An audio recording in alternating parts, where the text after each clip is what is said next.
제가 오늘 말씀을 준비하면서 가졌던 마음과 그리고 오늘 예배 참여한 여러분들 한 분 한 분을 바라보면서 하나님이 주시는 각각의 마음이 있는데요. 두 개를 묶어서 한번 인사를 하도록 하겠습니다. 저를 따라 하시죠. 하나님을 알면 우리의 인생이 행복해집니다. 믿으세요? 우리 옆 사람에게 축복의 언어를 해주면 좋겠어요. 옆 사람은 한번 골라잡으세요. 누구하고 얘기할지. 자, 옆 사람 얼굴을 이렇게 보시고 저를 따라합니다. 하나님을 알면 우리의 인생에 이 행복해집니다. 우리의 인생에 봄이 옵니다. 손을 이렇게 드시고 앞뒤 좌우에 환영합니다. 반갑습니다. 인사하겠습니다. 여러분, 오리 있죠? 오리, 꽥꽥 오리. 오리는 알에서 갓 부화했을 때 맨 처음 보는 대상을 자기 무엇이라고 생각할까요? 자기 엄마라고 생각합니다. 이런 현상을 각인이라고 합니다. 각인.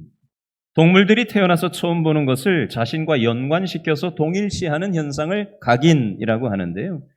갓 태어난 새끼 오리는 어미 개를 처음 보면은 이 어미 개가 자기의 뭐라고 생각할까요? 자기 엄마라고 생각하고 졸졸 쫓아다닙니다. 위험한 일이 생기면은 어미 개 뒤에 숨고요. 새끼 오리가 밤에는 어미 개 옆에서 잠을 잔다고 합니다. 새끼 오리는 하루 종일 어미 개와 함께 있다가 차가 그 집 앞에 딱 도착을 하면은 개들이 어떻게 하죠? 차가 자기 집 앞에 딱 도착하면 개가 어떻게 해요? 막 짖잖아요, 그죠? 그러면 옆에 있던 이 꼬마 오리는 어떻게 할까요? 꽥꽥꽥 따라하는 거죠. 쥐는 짖어봐야 그 소리밖에 안 나죠. 개처럼 그런 소리는 안 나고 짖긴 짖어야 되겠고 꽥꽥이라고 개를 따라서 이제 짖는 거죠. 그리고 개가 어떻게 하죠? 깨물려고 달려들잖아요. 타이어를 막 깨물려고 달려들면 오리는 어떻게 할까요? 오리도 막 타이어를 물어 뜯으려고 달려든다고 합니다. 이게 얼마나 웃기는 모습이에요. 이 새끼 오리는 자기 어미가 이 개가 자기 어미인 줄 알고는 때로는 개처럼 행동하고 때로는 오리처럼 행동한다라고 합니다. 제가 이 얘기를 왜 얘기하는지 아세요? 여러분, 그리스도인들이 딱 이런 모습이라는 거예요. 믿음의 정체성을 잃어버리고 세상에 나갔을 때는 내가 믿는 사람인지 안 믿는 사람인지 깨닫지 못한 채 세상 정신의 포로가 되어서 살아가고 교회에 오면은 나 교회 다니는 사람인데 그리고 교회 오면 교회식대로 하고 정체성이 혼란을 가지고 살고 있지는 않느냐라는 겁니다. 우리는 천국에서 지금 사는 게 아니라 이 땅에서 발을 딛고 현실을 살아가다 보니 하나님을 인정하지 않는 가치 판단 기준이 판을 치는 이 세상 속에서 세상의 방식에 우리는 익숙해져 있는지 모르겠습니다. 성경에 보면 세상에 대해서 죽고 그리스도로 인해서 새롭게 태어나는 삶을 살아야 되는데 우리는 세상과 이 신앙 사이에서 갈팡질팡하는 정체성의 혼란을 겪으면서 혹시 지난 한 주간 살아오시진 않았나 모르겠습니다. 또 다른 예를 하나 드리겠습니다. 미국 LA에 가면 약간 북쪽으로 올라가면 그 산 정상에 허스트 캐슬이라고 하는 성이 하나 있어요. 이 성이 한 100여 년 전에 지어놓은 성인, 30년 동안 지은 성인데요. 28년 동안 정확히 얘기하면 지었는데요.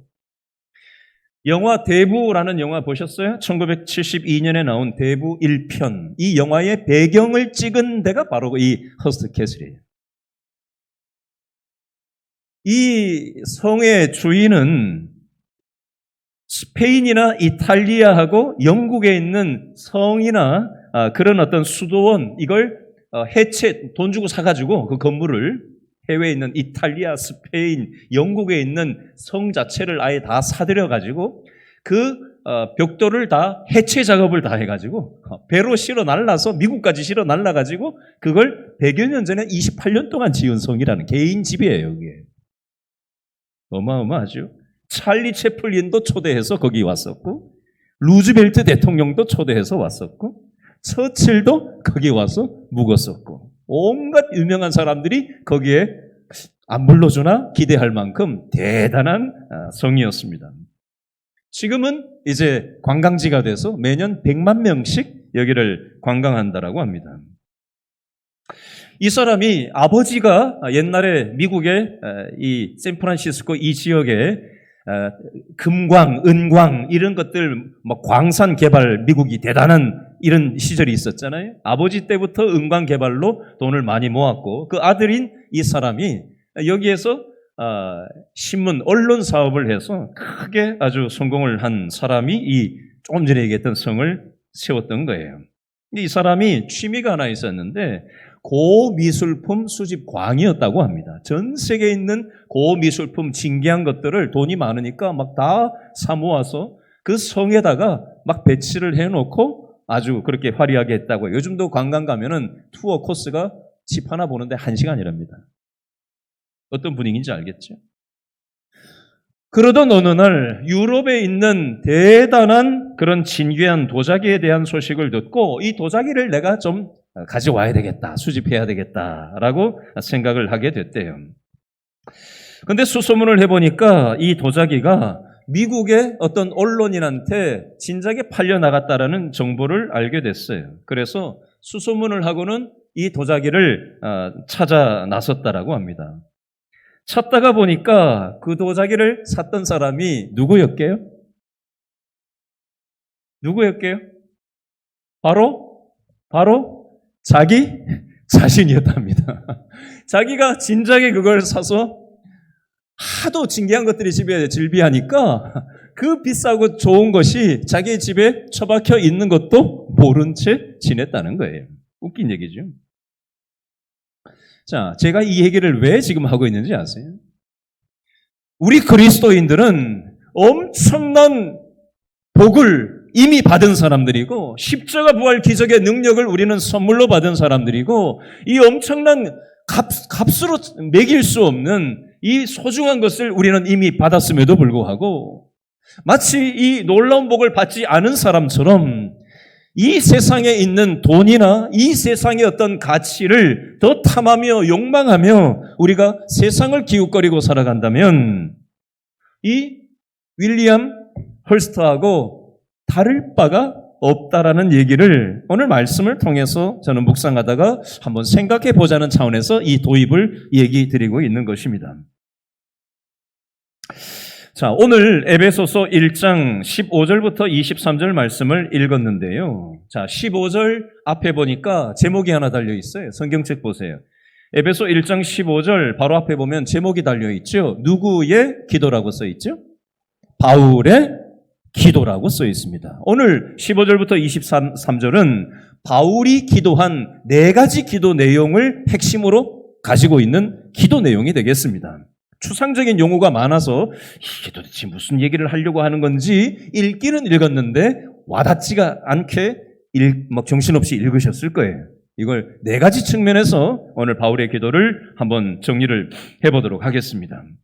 16절에 보니까 내가 기도할 때에 라고 되어 있지요. 16절에 내가 기도할 때에 바울이 기도했다는 거예요.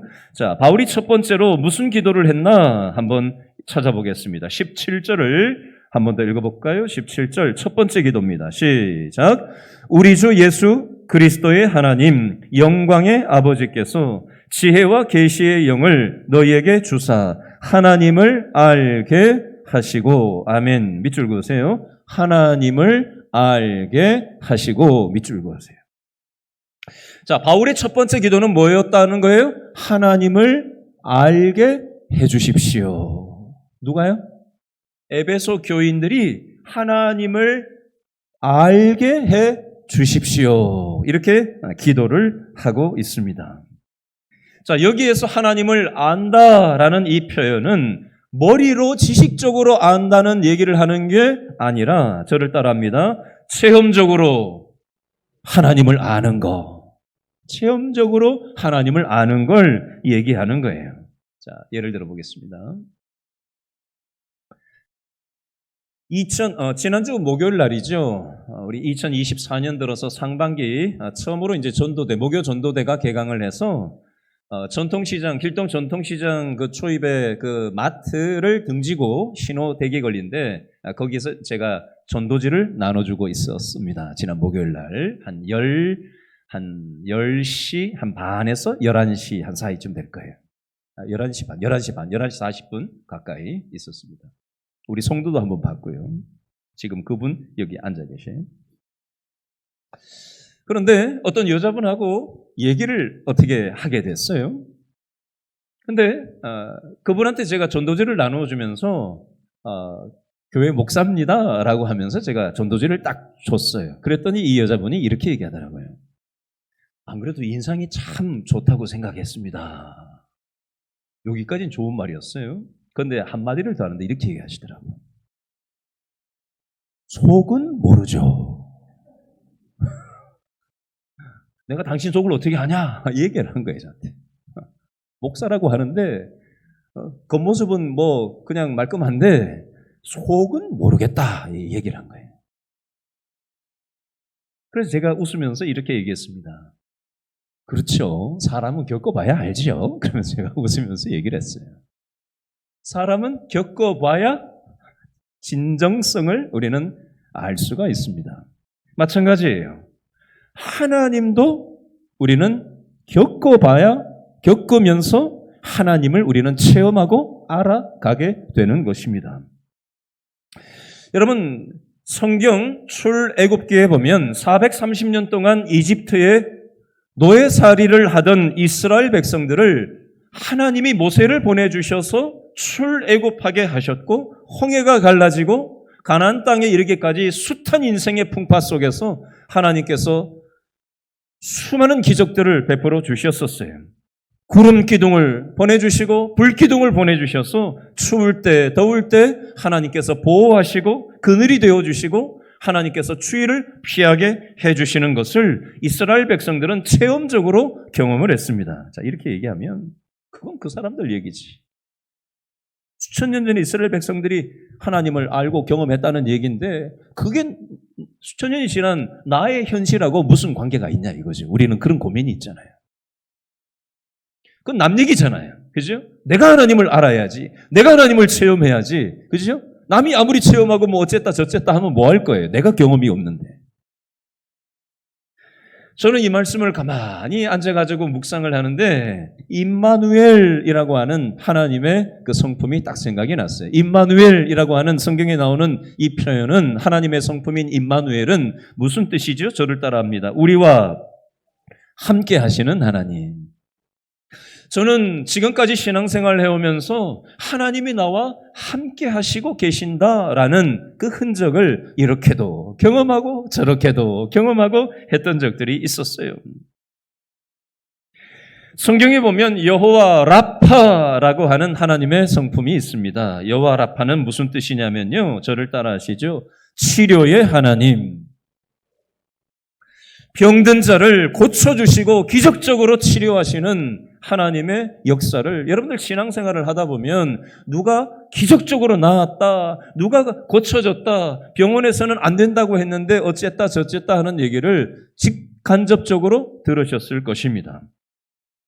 우리 교회 길신교회 성도들 중에서만 해도 제가 신방을 하고 이렇게 저렇게 얘기를 하다 보면 목사님 제가 병원에서 사형 선고를 내렸었는데 하나님께서 고쳐주셨습니다. 제 손주가 죽어갈 때 금식 기도하며 하나님 앞에 간구했더니 하나님께서 고쳐주셨습니다. 은혜로 살아가고 있습니다. 이런 여호와 라파 치료의 하나님에 대한 그런 경험을 우리 길신교 성도들도 참 많이 하셨더라고요. 우리 교회 건물 1층에 현관문 열고 들어오면 정면에 뭐가 있어요? 사무실이 있죠. 그렇죠? 오른쪽에 화장실, 남자 화장실, 여자 화장실 있고 사무실 왼쪽에 방이 조그마한 게 하나 있죠. 거기 뭐라고 들어가는데 위에 있는지 보셨어요? 네? 살롬 말이라고 써 있어요. 샬롬이라는 표현이에요. 여호와 샬롬이라는 말씀은 무슨 뜻일까요? 저를 따라합니다. 평강의 하나님. 평강의 하나님. 평강이라는 건 뭘까요? 모든 사람들이 답이 없다고 얘기하는데 하나님이 나와 함께 하신다는 사실을 믿음으로 받아들이는 사람은 야, 저러고도 잠이 오나 싶은데 잠을 잘 두 다리 뻗고 잘 자요. 넌 어떻게 사냐? 이런 상황에서 어떻게 살아가냐? 다들 걱정하는데 마음이 단단하고 든든한 거예요. 왜요? 하나님이 나와 함께 하신다는 사실이 떡하니 믿어지는 사람은 인생의 중심이 딱 잡히는 거예요. 그래서 마음에 평강이 임하는 것입니다. 이게 신앙 안에서 하나님을 경험한 사람들이 누리는 여호와 샬롬 평강의 하나님을 체험하면서 살아가는 삶을 얘기하는 거예요. 제가 말씀을 앉아서 가만히 묵상하다가 나는 어땠나 이 생각을 해봤어요. 나는 하나님을 어떻게 알고 체험하고 경험했었나. 이걸 눈을 감고 앉아가지고는 이렇게 저렇게 생각을 해봤어요.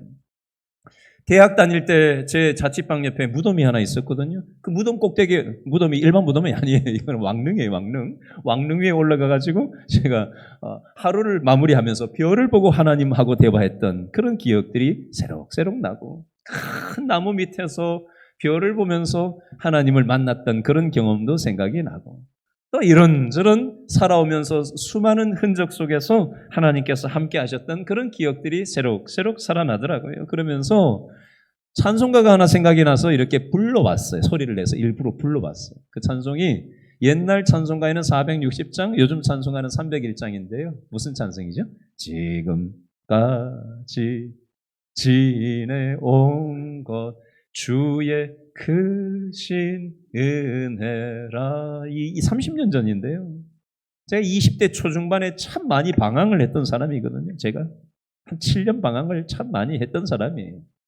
그런데 하나님께서 은혜 주셔서 하나님을 믿게 되고 하나님께로 돌아와서 이 죽은 개 같은 인생을 하나님께서 살려주시고 은혜 주셔서 이렇게 살아갈 수 있다는 게 너무 감사해서 그 부모님하고 누나는 시집가고 없고 아버지하고 어머니하고 저하고 시골교회 저녁 예배 7시 예배 때 앞에 나가서 가족 찬송가를 그때 이걸 했었어요.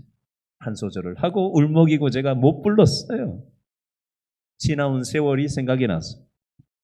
저희 어머니도 이놈의 자식이 속색였던 게 생각나니까 저희 어머니도 울컥하고 저희 아버지는 억지로 울음을 삼키면서 끝까지 찬송을 불렀어요.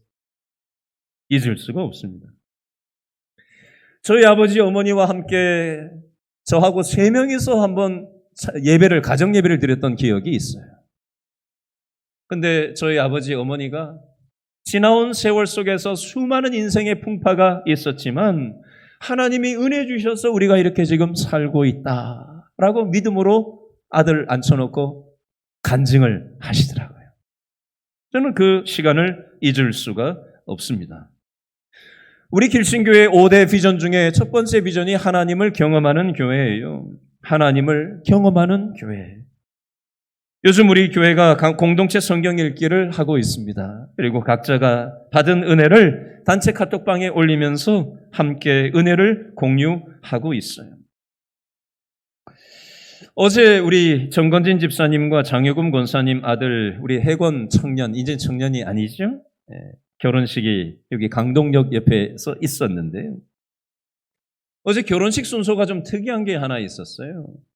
일반적인 결혼식은 이제 주례자가 있는데 주례자 없이 진행을 하더라고요. 근데 신랑의 아빠, 엄마가 나와서 각각 얘기를 한마디씩 노래도 하고 특순도 하고 또 인사도 하고 또 장인이 또 나와가지고 기도를 하고 막 이러더라고요. 근데 그 장인이 기도를 하는데 이렇게 기도를 하더라고요. 알파와 오메가 되시는 하나님, 처음과 나중에 되시는 하나님. 이것도 딱 들어왔지만 제가 잊을 수 없는 게 하나 있습니다. 이렇게 기도하더라고요. 우리 사위하고 딸이 불로소득을 구하지 않게 하시고 혹여 불로소득을 구했다면 징치하시는 하나님께서 갚아주십시오. 처벌하라는 표현이에요. 이건 무시무시한 표현입니다.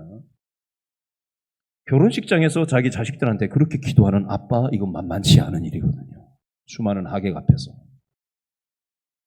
좋은 기도할 수 있는데 굉장히 엄한 기도를 하더라고요. 보통 믿음이 없으면 이거 할 수 있는 기도 아니거든요. 제가 말씀 준비하면서 그 기도했던 내용이 딱 생각이 나면서 그 아버지가 무슨 마음으로 기도를 했을까? 이 생각이 들더라고요. 무슨 마음일까요? 내 사위와 내 딸아이가 하나님을 알았으면 좋겠다. 그 마음이었던 거예요. 하나님을 알았으면 좋겠다. 여러분, 오늘 에베소서 1장 15절로 23절에 사도 바울이 에베소 교인들한테 첫 번째 기도가 뭐라고요? 하나님을 알았으면 좋겠다. 그 마음으로 기도를 하고 있어요. 신학서적 중에 하나님을 아는 지식으로 번역된 책이 하나 있는데요. 영어식 제목은 knowing God이에요. ing가 붙어 있어요. 한글 번역 제목은 하나님을 아는 지식이라고 하는 한글적인 개념만 그냥 얼핏 보면 요걸 읽으면 하나님을 다 알 것 같은 느낌을 줘요. 근데 영어식 표현을 보면 하나님을 알아가는 지식에 가깝습니다. 원의미는. 여러분, 신학 교수라고 해서 하나님을 다 잘 압니까? 목사라고 해서 하나님을 다 완벽하게 알 수 있을까요? 여러분, 우리는 하나님을 잘 몰라요. 그래서 우리는 평생에 걸쳐서 하나님을 알아가려고 하는 마음이 계속해서 있지 않으면 우리는 하나님의 은혜를 찾지 않게 되어져 있어요. 하나님을 내가 안다고 생각해 보세요. 하나님 찾겠어요? 나 하나님 다 안다. 이렇게 되죠. 태도 자체가 하나님의 은혜를 구하는 태도 자체가 안 되게 돼 있어요. 그러므로 하나님을 알아가고자 하는 마음이 우리 에베소 교인들에게 있었으면 좋겠고, 또 저는 오늘 말씀을 준비하면서 우리 길신교의 모든 성도들 한 사람도 빼놓지 말고 하나님을 알아갔으면 좋겠다. 그리고 그렇게 할 때 우리 인생이 행복해질 수 있다라는 사실을 저는 아까 여러분들 한 분 한 분 찬양대 찬양하는데 쳐다보면서 4층까지 제가 보면서 그렇게 기도를 했어요. 우리 옆 사람에게 다시 한번 인사했으면 좋겠습니다. 하나님을 알면 우리의 인생이 행복해집니다. 하나님을 알아갑시다. 두 번째 사도 바울이 기도한 기도 내용이 18절 말씀 첫째 줄과 둘째 줄 앞부분에 있는데요. 18절 읽어보겠습니다. 시작. 너희 마음의 눈을 밝히사 그의 부르심의 소망이 무엇이며. 아멘. 밑줄 그으세요. 부르심의 소망이 무엇이며. 밑줄. 자, 부르심의 소망이 무엇이며. 왜 하나님이 나를 부르셨나? 하나님이 왜 나를 이 땅에 태어나게 하셨나? 이 부분입니다. 이걸 태어난 이유를 알게 해 주십시오. 이렇게 바울이 기도를 했습니다. 여러분, 제가 우리 교회 성도님들하고 대화를 나누다 보면 간혹 가다가 이렇게 얘기하시는 분들이 계셔요. 목사님, 저희 집에는 언니들이 딸들이 줄줄이에요. 딸, 첫째가 딸, 둘째가 딸, 셋째가 딸, 줄줄이 딸 낳다가 옛날 어른들은 뭘 낳기를 원하죠? 요즘은 이제 시절이 바뀌어서 이런 시절이 아니지만 옛날에 뭘 낳아야 돼요? 아들이 있어야 되잖아요. 근데 아들 낳을까 싶어서 또 애를 가졌는데 딸이 나오고 딸이 나오고 또 딸이 나오니까 저를 어떻게 했는지 아세요? 윗목에다가 찬데다가 이렇게 보지도 않고 밀쳐놨대요. 이게 남 얘기니까 쉽죠. 세월이 지났으니까 웃으면서 얘기하죠. 내가 그 본인이 돼보세요. 그게 한 번 그러고 끝났겠어요? 평생을 양육되는 어린 시절에 계속해서 찬밥으로 컸을 확률이 많습니다. 그러면 자아상이 건강하게 형성되기가 굉장히 어려워요. 최근에도 제가 우리 교인은 아닌데 어렸을 때 딱 이렇게 성장한 사람 얘기를 들었어요. 근데 그 사람이 어떻게 살아가는지를 제가 얘기 들을 기회가 있었는데 별로 건강하지가 않은 거예요, 보니까. 생각하고 말하고 행동하는 게 건강하지가 않은 거예요. 왜 그래요? 그런 어린 시절의 상처와 그런 것들이 그런 어떤 부정적인 영향을 나이가 들어서도 미치더라는 것입니다. 원치 않는 아이, 원치 않는 출생을 내가 했다고 여기면서 살아가는 사람들의 마음속에 이런 생각이 있어요. 나는 부모의 실수로 태어났다. 우연히 어쩌다 보니까 이 세상에 나는 태어났다. 이렇게 만약에 내가 생각하고 이 땅에서 산다고 생각해 보세요. 얼마나 불행할까요? 여러분, 저를 한번 따라 해보시겠어요? 부모님은 내가 태어나는 것을 계획하지 않았을지라도 하나님은 우리를 계획하셨다. 시편 139편 13절부터 18절의 핵심 내용을 몇 가지만 얘기해 드리겠습니다. 주께서 내 내장을 지으시며 나의 모태에서 나를 만드셨나이다. 누가 만드셨다고요? 주께서, 하나님이 만드셨다는 거예요. 내 형질이 이루어지기 전에 주의 눈이 보셨으며 나를 위하여 정한 날이 하루도 되기 전에 주의 책에 다 기록이 되었나이다. 내 오장육부가 형성되기 이전에 하나님이 나를 선택하시고 만들기로 목적하셨다. 그러므로 내 인생이 태어난 것은 부모는 어떻게 생각했을지 모르겠지만, 생각이 없었을지 모르겠지만, 심지어 그럼에도 불구하고 하나님은 부모의 뜻과 관계없이 내 인생을 섭리하셨고 목적하시고 하나님의 계획과 뜻과 섭리와 목적 안에서 나는 태어난 존재다. 이렇게 인식을 하는 사람과 나는 안 태어났어야 되는데 태어났다. 이렇게 생각하고 사는 사람의 삶은 확연히 달라질 수밖에 없어요. 여러분, 저와 여러분들이 왜 이 세상에 태어났을까요? 이사야 43장 7절에 보면 그 이유와 목적이 정확하게 명시되어 있습니다. 이사야 43장 7절 읽어드리겠습니다. 내 이름으로 불려지는 모든 자, 곧 내가 내 영광을 위하여 창조한 자를 오게 하라. 그를 내가 지었고 그를 내가 만들었느니라. 제가 다른 말로 바꿔볼게요. 우리가 왜 태어났나? 여러분, 이 세상은 하나님의 형상을 완전히 잃어버렸어요. 이 세상 모든 사람은, 이 세상 모든 만물은 하나님의 뜻하고는 동떨어져 있습니다. 하나님의 형상이 엉망진창이 돼버렸어요.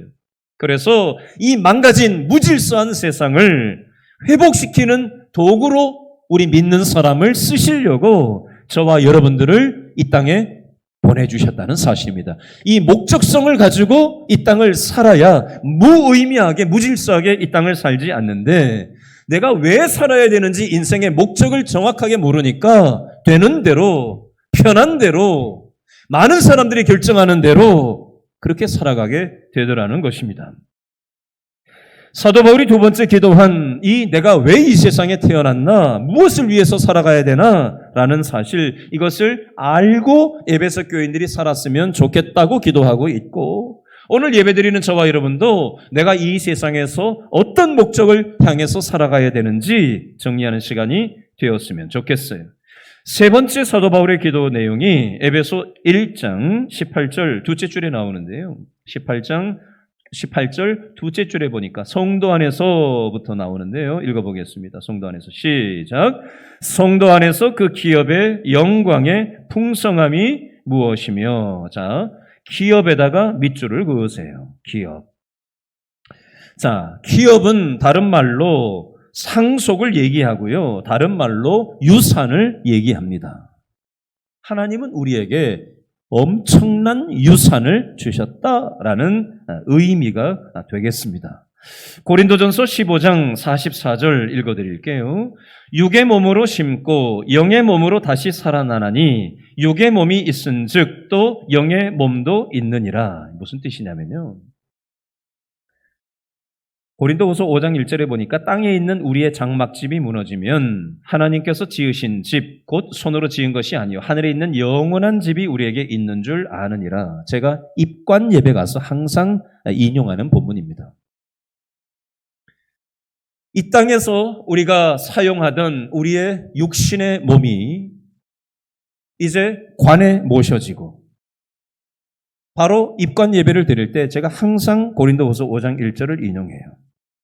땅에 있는 우리 장막집은 언젠가는 무너질 때가 있어요. 그런데 우리는 이 땅에서 100년 남짓 살아가다가 천국으로 영원한 하나님의 집으로 이사한다라는 그런 존재라는 사실을 우리가 기억하며 살아야 돼요. 놓치면 안 돼. 천년 만년 이 땅에서 우리는 사는 존재가 아니에요. 썩지 아니할 영원한 육신의 몸을 우리에게 하나님께서 유산으로 준비해 주셨다라고 성경은 명확하게 말씀합니다. 요한복음 14장 3절에 보니까 우리에게 천국을 준비해 주셨다고 말씀합니다. 히브리서 11장 26절에 보니까 이 세상에 썩어질 보화와는 비교할 수 없는 하늘의 풍성한 보화를 내가 준비해 놓았다라고 이런 엄청난 유산이 우리 믿는 사람들에게 있음을 알았으면 좋겠다. 이걸 알아야 이 세상에 썩어 없어질 몸과 썩어 없어질 것에 우리의 목을 메고 살지 않기 때문에 사도 바울이 이걸 알았으면 좋겠다라고 에베소 교인들을 위해서 기도하고 있고, 또 오늘 예배드리는 저와 여러분들에게도 똑같이 적용될 수 있는 말씀입니다. 마지막, 사도 바울은 네 번째 기도를 어떻게 하고 있냐? 에베소 1장 19절 말씀에 나오는데요. 에베소 1장 19절 다 같이 읽습니다. 시작. 그의 힘의 위력으로 역사하심을 따라 믿는 우리에게 베푸신 능력의 지극히 크심이 어떠한 것을 너희로 알게 하시기를 구하노라. 사도 바울이 19절에서 네 번째로 뭘 알기를 기도했다고요? 힘의 위력으로 역사하심을, 능력의 지극히 크심을 알기를 원했다라고 되어 있습니다. 정리해 보겠습니다. 자, 19절에 보니까 밑줄 그으세요. 위력, 역사, 능력. 20절에 능력, 역사 밑줄 그어보세요. 자, 설명하겠습니다. 19절에 나오는 위력은 헬라어로 크라투스라는 말인데요. 힘이라는 원의미가 있어요. 19절과 20절에는 능력이라고 한글에는 되어 있는데 헬라어로는 두나미스라고 되어 있는데 이것도 역시 근본적으로는 힘과 관련된 얘기입니다. 19절과 20절의 한글 성경에는 역사한다라고 두 번 반복되어 나오는데 헬라어로는 에네르게오라는 헬라어인데 이것도 역시 힘과 관련된 내용이에요. 결국은 쉽게 얘기하면 우리 믿는 사람들에게는 엄청난 힘이 있다라는 것을 힘이 있다 다섯 번 반복 강조하면서 하나님 믿는 사람들에게는 엄청난 힘이 이미 있다라고 말씀을 하고 있습니다. 이걸 알았으면 좋겠다라고 바울이 네 번째로 지금 기도하고 있는 거예요. 자, 그러면 어떤 힘이 있냐? 그 예가 20절에 나오는데 에베소 1장 20절을 어떤 힘인지 읽어보겠습니다. 20절 시작. 그의 능력이 그리스도 안에서 역사하사, 자 여기 나옵니다. 죽은 자들 가운데서 다시 살리시고, 이게 첫 번째 힘이에요. 두 번째 힘은요, 하늘에서 자기의 오른쪽에 앉히사. 자, 설명하겠습니다. 하나님 믿는 사람들이 어떤 힘을 가지고 있나? 첫 번째 힘이 뭐라고요? 어떤 힘이라고요? 죽은 자들 가운데서 다시 살아나신 분이 누구예요? 예수님. 십자가에서 죽으시고 그 사망 권세를 걷어차시고 부활하셔서 3일 만에 살아나신, 여러분, 인류에 죽었다가 살아난 사람이 누가 있어요? 예수님 말고는 죽었다가 살아난 존재는 이 지구상에 역사 이래로 없었어요. 그 어떤 종교에서도 죽었다가 살아난 존재는 없습니다. 이게 바로 우리가 믿는 기독교 신앙에서 가장 핵심적인 진리입니다. 여러분, 죽음의 사망 권세로 인해서 지금 요즘 AI, 반도체도 별 희한한 반도체 종류가 나오고 계속해서 과학기술이, 반도체 기술이, AI 기술이 엄청나게 상상을 뛰어넘는 그런, 요즘은 빛도 측정을 해내는 계측기국을 카이스트에서 연구하는 사람이 있더라고요. 별의별 연구가 다 이루어지고 있는데요. 여러분, 죽음의 문제를 해결하지를 못해요. 인류 자체가 죽음의 문제를 해결하지를 못해요. 개선은 할 수 있죠. 근본적으로. 그래서 죽음의 문제를 해결해 보려고 지금 냉동인간들이 많다니까요. 돈 많은 사람들 냉동된 상태로 지금 아직 나중에 과학기술 발전하면은 그 살아나려고 냉동된 사람들 많아요. 그런 뉴스 보셨어요? 그런 업체가 전 세계적으로 몇 군데 있더라고요. 여러분, 인류는 죽음의 문제를 해결할 수가 없습니다. 예수님이 죽음의 문제를 해결하신 이 놀라운 힘을 가지고 계시고 예수님이 부활하시고 하나님 보좌 우편에 가셔서 하나님께로부터 그 힘을 위임받고 이 세상을 통치하고 계시다라는 표현이 20절에 하늘에서 자기의 오른편에 앉히사 21절 모든 통치와 권세와 능력과 주권과 이 세상뿐 아니라 오는 세상에 일컫는 모든 이름 위에 뛰어나게 하시고 22절 만물을 그의 발 아래에 복종하게 하셨다. 하나님의 권위를 예수님이 받으셔서 이 세상을 다스리고 주권적으로 인도하고 계신다. 우리 눈에는 보이지 않지만 왜 하나님이 계시다면 이렇게 불합리한 세상을 그만 가만히 내버려 두시나 싶지만 우리의 지성을 넘어서서 하나님의 섭리 속에서 하나님은 인류를 지금도 섭리하시고 다스리고 계신다라는 사실을 우리가 믿음으로 바라볼 수 있어야 할 것입니다. 여러분 오늘 말씀을 마무리하면서 제가 한 가지 편지를 읽어드리고 오늘 말씀을 맺으려고 합니다. 여러분 강영우 박사라고 들어보셨어요? 시각장애인인데요. 이 강영우 박사는 어떤 분이었냐면 중학교 때 축구를 하다가 공에 맞아서 눈이 실명이 된 분이에요. 그런데 연세대학교를 졸업하고 1972년도에 미국으로 건너가서 피츠버그 대학에서 교육학 박사학위를 받았고요. 일리노이 대학교 교수를 지내다가 조지 부시 행정부에서 백악관 국가장애위원회 정책 차관보를 지낸 분입니다.